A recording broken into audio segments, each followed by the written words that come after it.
नमस्कार दोस्तों, मेरा नाम आशीष है। आज पॉलिटी के पार्ट 6 वीडियो लेके आए हैं जिसमें 20 क्वेश्चन है। ये सभी सारे क्वेश्चन प्रीवियस ईयर के एग्जामिनेशन में पूछे गए क्वेश्चंस हैं जो कि एग्ज़ाम की दृष्टि से काफ़ी महत्वपूर्ण है। आने वाले जो भी एग्ज़ाम है UP PCS, UPSC, BEO, RO, ARO सभी एग्ज़ाम के लिए बहुत ही महत्वपूर्ण है।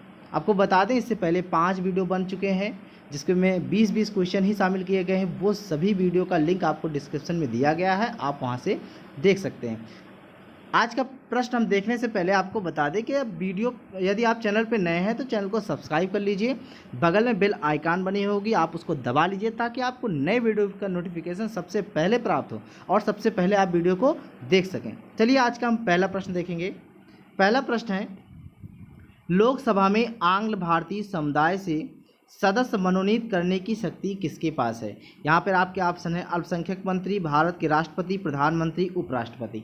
तो आपको बता दें यहाँ पर ऑप्शन बी सही हो जाएगा, भारत के राष्ट्रपति। अनुच्छेद 331 में कहा गया है, ध्यान रखना, अनुच्छेद 331 के अनुसार यदि राष्ट्रपति की राय में लोकसभा में आंग्ल भारतीय समुदाय का प्रतिनिधित्व पर्याप्त नहीं है तो वह इस समुदाय के अधिकतम 2 सदस्य, कितने सदस्य? अधिकतम 2 सदस्यों को लोकसभा में नामित कर सकता है। इसलिए आपका बी ऑप्शन राइट हो जाएगा। अगला क्वेश्चन देखिए, दूसरा है, लोकसभा का अधिवेशन गठित करने हेतु गणपूर्ति कोरम कितनी है? तो पहला ऑप्शन है सदन के सदस्यों का कुल संख्या का 6वां भाग, सदन के सदस्यों का कुल संख्या का 10वां भाग, सदन के सदस्यों की कुल संख्या का 4था भाग, और डी ऑप्शन है सदन के सदस्यों की कुल संख्या का 3रा भाग। तो आपको बता दें कि अनुच्छेद 103 के अनुसार लोकसभा या राज्यसभा का कोरम यानी कि गणपूर्ति कुल सदस्य संख्या का 1/10 भाग होता है। मुख्य विपक्षी दल की मान्यता हेतु भी यही सदस्य संख्या आवश्यक है। तो इसलिए हमारा बी ऑप्शन सही हो जाएगा, सदन के सदस्यों की कुल संख्या का 10वां भाग।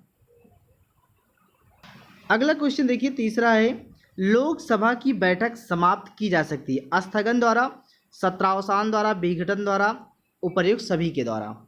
तो आपको बता दें कि यहाँ पर डी ऑप्शन से हो जाएगा, उपर्युक्त सभी के द्वारा। स्थगन द्वारा भी, सत्रावसान के द्वारा भी और विघटन द्वारा भी। देखिए, स्थगन जो करता है वो लोकसभा अध्यक्ष करता है, इसको लोकसभा अध्यक्ष करता है, और सत्रावसान और विघटन करता है वो राष्ट्रपति करता है, प्रेसिडेंट करता है। तो जो सत्रावसान है वो 85(2) आर्टिकल 85(2) का के अनुसार किया जाता है, और जो विघटन है वो आर्टिकल 85(2) खा के अनुसार किया जाता है। फिर से आपको बता रहा हूँ, जो सत्रावसान है वो आर्टिकल 85(2) का के अनुसार, और जो विघटन है वो आर्टिकल 85(2) खा के अनुसार राष्ट्रपति करता है। तो स्थगन लोकसभा अध्यक्ष करता है, तो इसलिए डी ऑप्शन सही हो जाएगा। चौथा क्वेश्चन देखिए, निम्नलिखित कथनों पर विचार कीजिए। पहला कथन है, लोकसभा अथवा राज्य की विधानसभा के निर्वाचन में जीतने वाले उम्मीदवार को निर्वाचित घोषित किए जाने के लिए किए गए मतदान का कम से कम 50% मत पाना अनिवार्य है। दूसरा है, भारत के संविधान में अधिकथित उपबंधों के अनुसार लोकसभा में अध्यक्ष का पद बहुमत वाले दल को जाता है तथा उपाध्यक्ष का पद विपक्ष को जाता है। उपर्युक्त कथनों में से कौन सा से सही है? केवल एक, केवल दो, एक और दो, दोनों, ना तो एक ना तो दो। आपको बता दें कि लोकसभा अथवा राज्यसभा की विधानसभा के निर्वाचन में जीतने वाले उम्मीदवार को निर्वाचित घोषित किए जाने के लिए अधिकतम 50% मत पाना अनिवार्यता नहीं है। क्यों? क्योंकि भारत में लोकसभा अथवा राज्यसभा विधानसभाओं के चुनाव फर्स्ट पास्ट द पोस्ट पद्धति के आधार पर कराए जाते हैं। इसके तहत देश अथवा राज्यों, केंद्र शासित प्रदेशों को अलग अलग चुनाव क्षेत्रों में बांट दिया जाता है। तो क्षेत्र विशेष के मतदाता एक उम्मीदवार के लिए एक मत देते हैं और सर्वाधिक मत प्राप्त करने वाला उम्मीदवार विजयी घोषित हो जाता है। तो यानी कि जीतने वाले उम्मीदवार के लिए 50% मत पाना अनिवार्य नहीं है। तो इसलिए पहला कथन गलत है। दूसरा कथन है, भारत के संविधान में अधिकथित उपबंधों के अनुसार लोकसभा में अध्यक्ष का पद बहुमत वाले दल को जाता है, उपाध्यक्ष का पद विपक्ष को जाता है।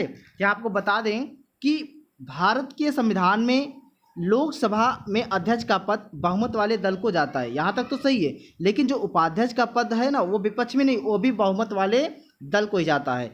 तो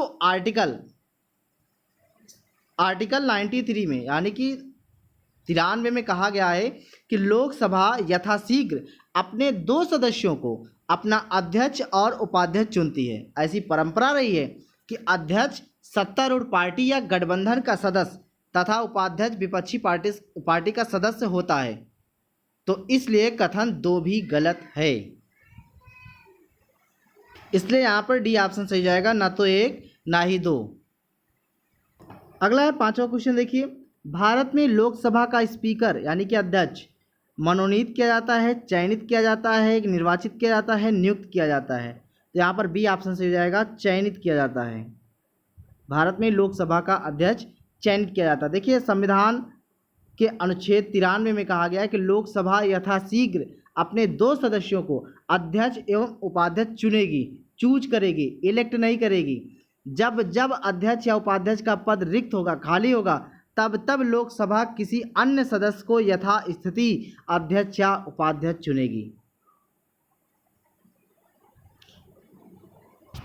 अगला क्वेश्चन देखिए 6ठा है, निम्न में से कौन अपने पद की शपथ नहीं लेता? राष्ट्रपति, उपराष्ट्रपति, लोकसभा स्पीकर, प्रधानमंत्री। तो आपको बता दें कि राष्ट्रपति भी शपथ लेता है।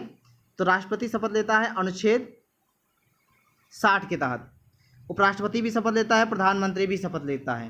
तो यहाँ पर लोकसभा स्पीकर अपने पद की शपथ नहीं लेता है। क्यों? क्योंकि लोकसभा अध्यक्ष बनने से पहले वह सांसद के तौर पर शपथ ले चुका होता है, तो इसलिए स्पीकर के तौर पर शपथ नहीं लेता है। इसलिए आपका ऑप्शन सी सही हो जाएगा, लोकसभा स्पीकर। अगला क्वेश्चन देखिए 7वां है, प्रोटेम स्पीकर सामान्यतः किसे नियुक्त किया जाता है? पिछली लोकसभा के अध्यक्ष को, पिछली लोकसभा के उपाध्यक्ष को, नवनिर्वाचित लोकसभा के वरिष्ठतम सदस्यों में से एक को, पिछली लोकसभा के विपक्ष के नेता को। तो आपको बता दें यहाँ पर सी ऑप्शन बिल्कुल सही हो जाएगा, नवनिर्वाचित लोकसभा के वरिष्ठतम सदस्यों में से एक को।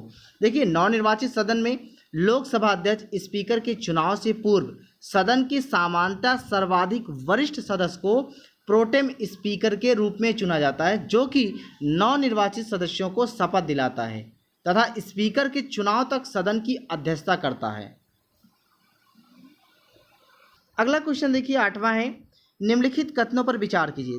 संघ राज्य क्षेत्रों का राज्यसभा में प्रतिनिधित्व नहीं होता है, निर्वाचन झगड़ों का निर्णय करना मुख्य निर्वाचन आयोग के अधिकार क्षेत्र में है।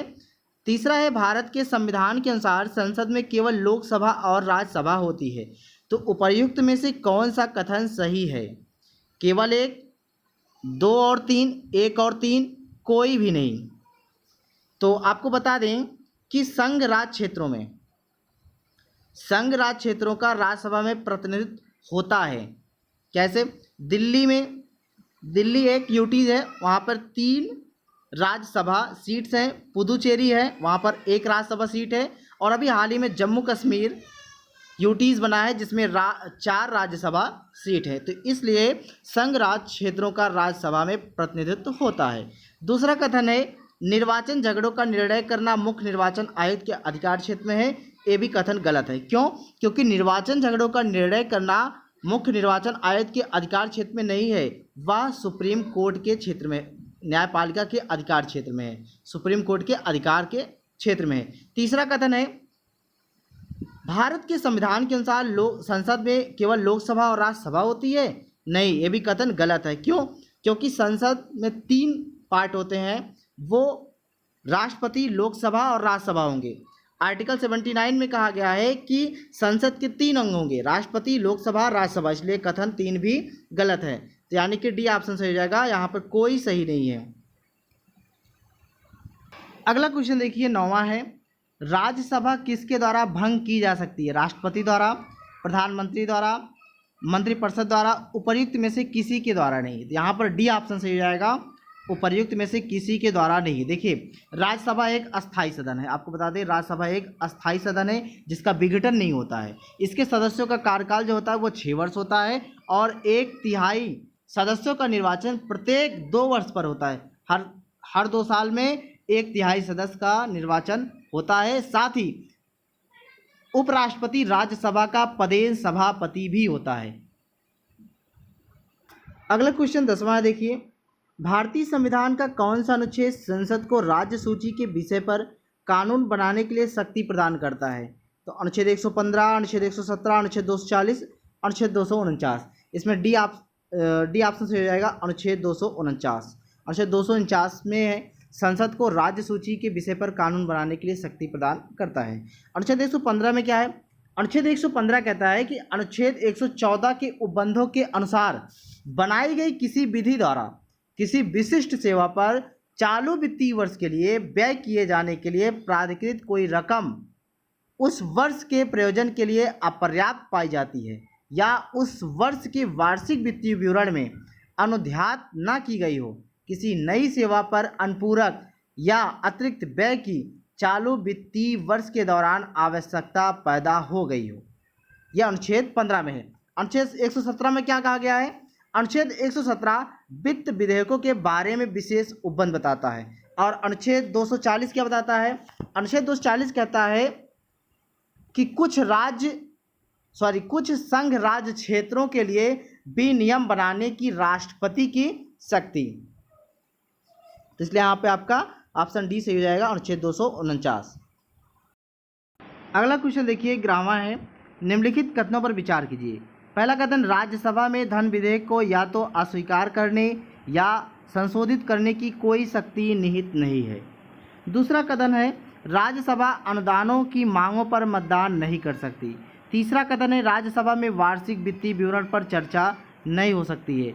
उपर्युक्त कथनों में से कौन सा से सही हैं? केवल एक और दो, केवल 2 और 3, 1, 2 और 3। या आपको बता दें, पहला कथन, राज्यसभा में धन विधेयक को या तो अस्वीकार करने या संशोधित करने की कोई शक्ति निहित नहीं है, यह कथन सत्य है। दूसरा है, राज्यसभा अनुदान की मांगों पर मतदान नहीं कर सकती, ये भी कथन सत्य है। तीसरा है, राज्यसभा में वार्षिक वित्तीय विवरण पर चर्चा नहीं की जा सकती, ये कथन गलत है। इसलिए हमारा ऑप्शन बी से हो जाएगा, केवल 1 और 2। देखिए, अनुच्छेद 109 के अनुसार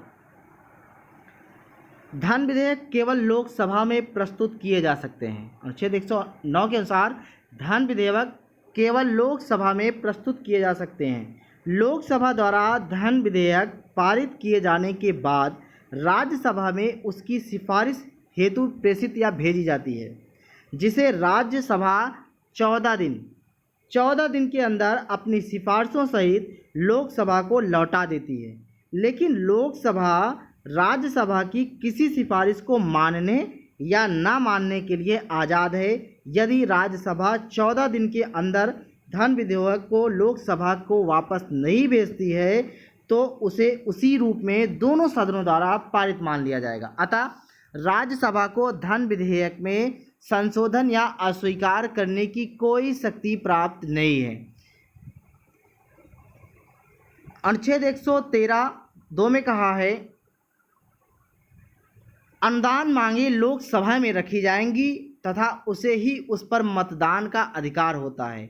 और अनुच्छेद 112 के अनुसार वार्षिक वित्तीय विवरण राष्ट्रपति द्वारा प्रत्येक वित्तीय वर्ष के संबंध में दोनों सदनों के सामने भारत सरकार की प्राप्तियों एवं व्यय का प्रस्तुत विवरण होता है, जिस पर दोनों सदनों में साधारण चर्चा होती है। तो इसलिए पहला और दूसरा कथन सही है, तीसरा कथन गलत है। यहाँ पर बी ऑप्शन बिल्कुल सही हो जाएगा। अगला 12वां क्वेश्चन देखिए, निम्नलिखित में से किसके संबंध में राज्यसभा का अनन्य अधिकार है? ऑप्शन ए है राष्ट्रपति को अपदस्थ करने हेतु कार्रवाई प्रारंभ करना। बी ऑप्शन है सर्वोच्च न्यायालय के न्यायाधीशों को अपदस्थ करने हेतु कार्रवाई करना। सी है एक नई अखिल भारतीय सेवा के सृजन हेतु संस्तुति करना। डी है उपरोक्त कोई नहीं। यहाँ पर आपको बता दें कि अनुच्छेद 312 के तहत एक नई अखिल भारतीय सेवा की सृजन हेतु संस्थित करना राज्यसभा का अनन्य अधिकार है। इस अनुच्छेद के अनुसार राज्यसभा अखिल भारतीय सेवाओं, जिनके अंतर्गत अखिल भारतीय न्यायिक सेवा है, के लिए यदि उपस्थित और मत देने वाले 2/3 सदस्यों से संकल्प पारित कर दे तो संसद ऐसी सेवा या सेवाओं की स्थापना कर सकेगी। इसलिए यहाँ पर सी ऑप्शन सही हो जाएगा, एक नई अखिल भारतीय सेवा के सृजन हेतु संस्तुति करना। अगला क्वेश्चन देखिए 13वां है, बिना अनुमति के कितने दिन सांसद में अनुपस्थित रहने पर किसी सांसद को अयोग्य घोषित किया जा सकता है? 30 दिन, 60 दिन, 90 दिन, 120 दिन। तो आपको बता दें कि अनुच्छेद 101 4 के अनुसार संसद में और अनुच्छेद 190 4 के अनुसार राज्य विधानमंडल में किसी सदस्य की सदस्यता तब समाप्त समझी जाती है जब वह 60 दिन, कितने दिन? 60 दिन या 2 महीने, 60 दिन या 2 महीने की अवधि तक सदन की अनुज्ञा के बिना उसके सभी अधिवेशनों से अनुपस्थित रहता है। लेकिन 60 दिन की उक्त अवधि की गणना करने में किसी ऐसी अवधि का हिसाब में नहीं लिया जाएगा जिसके दौरान सदन सत्रावसायित या निरंतर 4 से अधिक दिनों के लिए स्थगित रहता है। ध्यान रखना है, यहाँ पर बी ऑप्शन सही हो जाएगा, 60 दिन तक, 60 दिन अर्थात 2 महीने तक अगर कोई संसद में अनुपस्थित रहता है तो उसकी सांसद की अयोग्यता घोषित की जा सकती है। अगला क्वेश्चन देखिए 14वां है, संसद राज्य सूची के विषय के संबंध में कानून बना सकते हैं राष्ट्रपति की इच्छा से। यदि राज्यसभा ऐसा संकल्प पारित करती है तो किसी भी परिस्थिति में संबंधित राज्य के विधानमंडल से पूछकर। तो आपको बता दें कि अनुच्छेद 249, कितना अनुच्छेद 249 के तहत यदि राज्यसभा उपस्थित और मत देने वाले सदस्यों की 2/3 बहुमत से ऐसा प्रस्ताव पारित करे कि राष्ट्रीय हित में राज्य सूची के विषय पर संसद द्वारा कानून बनाना आवश्यक है तो संसद उस विषय पर कानून बना सकती है। इसके अलावा अनुच्छेद 250 के तहत, ध्यान रखना, अनुच्छेद 250 के तहत राष्ट्रीय आपात की स्थिति में, अनुच्छेद 252 के तहत 2 या अधिक राज्यों के अनुरोध पर उन राज्यों के लिए, अनुच्छेद 253 के तहत अंतर्राष्ट्रीय समझौते के अनुपालन के क्रम में तथा अनुच्छेद 356 के तहत 356 के तहत राज्य में राष्ट्रपति शासन लागू रहने की अवस्था में, अनुच्छेद 357 के तहत विधायी शक्तियों के प्रयोग में संसद द्वारा राज्य सूची के विषयों पर कानून बनाया जा सकता है। तो यदि यहाँ पर बी ऑप्शन है, यदि राज्यसभा ऐसा संकल्प पारित करती है तो। अगला क्वेश्चन देखिए 15वां है, भारतीय संविधान के किस अनुच्छेद के अंतर्गत अंतर्राष्ट्रीय समझौते को प्रभावी बनाने हेतु संसद राज्य सूची के विषय पर कानून बना सकती है? तो यहाँ पर है अनुच्छेद 249, अनुच्छेद 250, अनुच्छेद 252, अनुच्छेद 253। तो यहाँ आपका डी ऑप्शन सही हो जाएगा, अनुच्छेद 253। अनुच्छेद 249 में कहा गया है कि यदि राज्यसभा उपस्थित और मत देने वाले सदस्यों को 2/3 बहुमत से ऐसा प्रस्ताव पारित करे कि राष्ट्रीय हित में राज्य सूची के किसी विषय पर संसद द्वारा कानून बनाना आवश्यक है तो संसद उस विषय पर कानून बना सकती है। और अनुच्छेद 250 के तहत राष्ट्रीय आपात की स्थिति में संसद कानून बना सकती है। अनुच्छेद 252 के तहत 2 या अधिक राज्यों के अनुरोध पर संसद उन राज्यों के लिए कानून बना सकती है। अनुच्छेद 253 के तहत अंतर्राष्ट्रीय समझौते के अनुपालन के क्रम में संसद राज्य सूची के विषय पर कानून बना सकती है। तो इसलिए यहाँ पर आपके डी ऑप्शन सही हो जाएगा 253। अगला देखिए 16वां है, निम्नलिखित में से कौन संसद के दोनों सदनों की संयुक्त बैठक की अध्यक्षता करता है? तो राष्ट्रपति, प्रधानमंत्री, राज्यसभा का सभापति, लोकसभा का अध्यक्ष। यहाँ पर डी ऑप्शन सही हो जाएगा, लोकसभा का अध्यक्ष। देखिए संविधान के अनुच्छेद 118 4 में कहा गया है कि संसद के दोनों सदनों की संयुक्त बैठक की अध्यक्षता लोकसभा अध्यक्ष करता है। लोकसभा अध्यक्ष की अनुपस्थिति के संदर्भ में आर्टिकल 118 3 में कहा गया है कि राष्ट्रपति द्वारा कुछ नियम बनाए गए हैं। मतलब 118 3 में राष्ट्रपति द्वारा कुछ नियम बनाए गए हैं। यदि मान लो लोकसभा के अध्यक्ष उस समय संसद में अनुपस्थित रहता है तो ऐसे में क्या होगा कि अध्यक्ष की अनुपस्थिति में संयुक्त बैठक में लोकसभा का उपाध्यक्ष पीठासीन होगा। यदि वह भी अनुपस्थित रहता है तो राज्यसभा का उपसभापति अध्यक्षता करेगा, और यदि वह भी अनुपस्थित रहता है तो ऐसा व्यक्ति पीठासीन होगा जो बैठक में उपस्थित सदस्यों द्वारा तय किया जाए। ठीक, इसलिए यहाँ पर डी ऑप्शन सही हो जाएगा। अगला देखिए 17वां है, निम्नलिखित में से कौन सा से सही है। पहला कथन है लोकसभा में लंबित कोई विधेयक उसके सत्रावसान पर व्यपगत लैस हो जाता है। दूसरा है राज्यसभा में लंबित कोई विधेयक जिसे लोकसभा में पारित नहीं किया गया है लोकसभा के विघटन पर व्यपगत नहीं होता है। तो यहाँ पर आपके हैं, नीचे दिए गए कूट का प्रयोग कर सही उत्तर चुनिए। केवल एक, केवल दो, एक और दो, दोनों, ना तो एक ना ही दो। तो आपको बता दें कि लोकसभा में लंबित कोई विधेयक उसके सत्रावसान पर व्यपगत यानी कि नहीं होता, व्यपगत नहीं होता है। अनुच्छेद 107(3) के अंतर्गत संसद में लंबित विधेयक सदनों के सत्रावसान के कारण व्यपगत नहीं होगा, इसलिए जो पहला कथन है वो गलत हो जाएगा। दूसरा कथन है अनुच्छेद 107(4) के अनुसार राज्यसभा में लंबित विधेयक जिसको लोकसभा ने पारित नहीं किया है लोकसभा के विघटन पर व्यपगत नहीं होगा, इसलिए दूसरा कथन सही हो जाएगा। तो हमारा ऑप्शन बी सही हो जाएगा, केवल 2 सही। अगला क्वेश्चन देखिए 18वां है, संविधान की किस अनुच्छेद के अंतर्गत धन विधेयक को परिभाषित किया गया है। तो 109, 110, अनुच्छेद 111, अनुच्छेद 118। तो यहाँ पर आपका बी ऑप्शन से हो जाएगा, अनुच्छेद 110। देखिए अनुच्छेद 110 में कहा अनुच्छेद 110 में धन विधेयक को परिभाषित किया गया है। अनुच्छेद 109 में क्या है, अनुच्छेद 109 में धन विधेयकों के संबंध में विशेष प्रक्रिया बताया गया है, और अनुच्छेद 111 में बताया गया है कि संसद के दोनों सदनों द्वारा पारित विधेयक को राष्ट्रपति की अनुमति के लिए भेजा जाएगा। अनुच्छेद 118 में प्रक्रिया के नियम बताए गए हैं। प्रक्रिया के नियम क्या, जैसे अनुच्छेद 118(3) में बताया गया है कि राष्ट्रपति राज्यसभा के सभापति और लोकसभा के अध्यक्ष से परामर्श करने के बाद दोनों सदनों की संयुक्त बैठक से संबंधित और उसमें परस्पर संचार और संबंधित प्रक्रिया के नियम बना सकेंगे।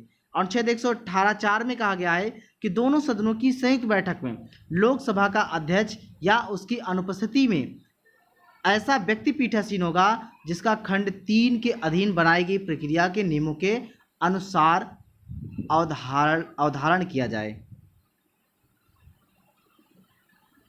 अर्थात संसद के दोनों सदनों की संयुक्त बैठक की अध्यक्षता लोकसभा का अध्यक्ष करता है। अगला क्वेश्चन देखिए 19वां, निम्नलिखित में से कौन सी एक सबसे बड़ी संसदीय समिति है। लोक लेखा समिति, प्राक्कलन समिति, सरकारी उपक्रम समिति, याचिका समिति। तो यहाँ आपका बी ऑप्शन रहेगा, प्राक्कलन समिति। देखिए संसद का बहुत सा काम सभा की समितियों द्वारा निपटाया जाता है जिन्हें संसदीय समितियां कहा जाता है। तो संसदीय समिति से तात्पर्य उस समिति से है जो सभा द्वारा नियुक्त या निर्वाचित की जाती है अथवा अध्यक्ष द्वारा नाम निर्देशित की जाती है और अध्यक्ष के निर्देश अनुसार कार्य कर सकती है तथा अपना प्रतिवेदन प्रस्तुत करती है। अपनी प्रकृति के अनुसार संसदीय समितियां 2 प्रकार की होती हैं, एक अस्थायी समितियां और दूसरी तदर्थ समितियां। देखिए लोक लेखा समिति में दोनों सदनों द्वारा निर्वाचित कुल 22 सदस्य होते हैं। किसमें कितना, 22 सदस्य होते हैं। तो 22 जो सदस्य होते हैं, 22 में से 15 जो सदस्य होते हैं वो लोकसभा से और 7 जो सदस्य होते हैं वो राज्यसभा से आते हैं। यह समिति भारत सरकार के विनियोग लेखा और उन पर नियंत्रक तथा महालेखा परीक्षक के प्रतिवेदन की जांच करती है।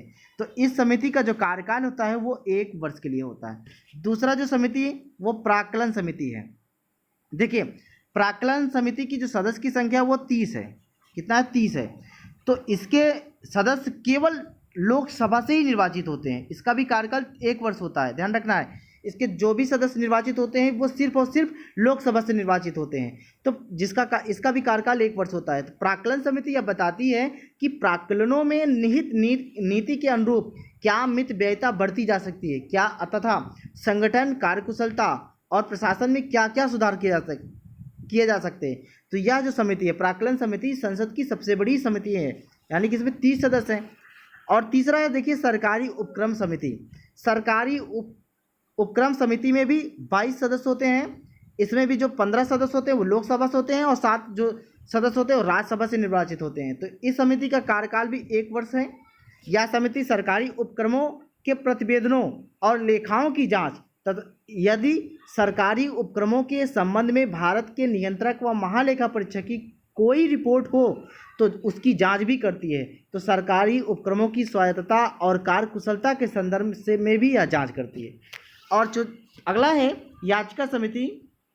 याचिका समिति की जो सदस्य की संख्या वो 15 होती है। तो इसके सदस्य अध्यक्ष द्वारा नाम निर्देश होती हैं। इनका कार्यकाल नियत नहीं है, इनका कोई कार्यकाल नियत नहीं किया गया है कि कितने साल, कितने महीने, कितने दिन तक चलेगा। पुनर्गठन किए जाने तक यह समिति बनी रहती है।